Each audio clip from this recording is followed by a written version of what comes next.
تعليق ناري من محمد أبو تريكة على أداء محمد هاني مع النادي الأهلي في مباريات كأس العالم للأندية وشماتة الزملكاوية الكبيرة في هزيمة النادي الأهلي من فريق بالميراس، حيث قال تريكة: ايه حجم الشماتة ده كله في خسارة الاهلي من بالميراس البرازيلي؟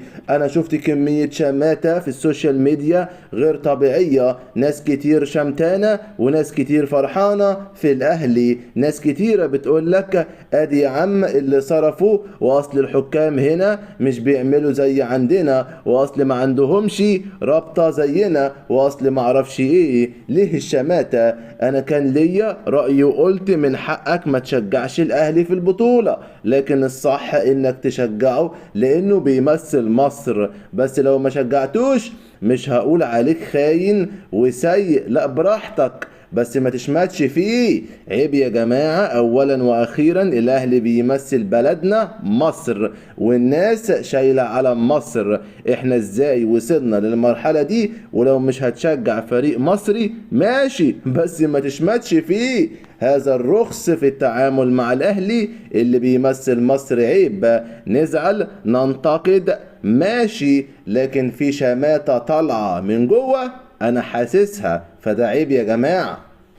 وأكمل تريكة: كنت أتمنى أن يتولى عماد النحاس الإدارة الفنية للنادي الأهلي في كأس العالم للأندية. عماد النحاس قاد الفريق في الدوري وحقق انتصارات صعبة وكسب لقب الدوري، وكان هيحقق نتائج إيجابية مع الأهلي في المونديال لأنه ملم بكل كبيرة وصغيرة في فريق النادي الأهلي. وزاد أبو تريكة: لو الأهلي ودع البطولة هيكون السبب هو التعادل قدام انتر ميامي. المباراة دي كانت نقطة التحول، وبالميراس استغل ده كويس جدا. وأضاف: بالميراس فريق ذكي قوي، عرف يمتص حماس لاعبي الأهلي عكس اللي حصل قدام انتر ميامي، وفريقهم موزع مجهوده صح على مدار 90 دقيقة. وتابع تريكا: مفيش وجه مقارنة بين يحيى عطية الله وعلي معلول، وكان الأفضل أن يشارك كريم الدبيس في الجبهة اليسرى لأن عطية الله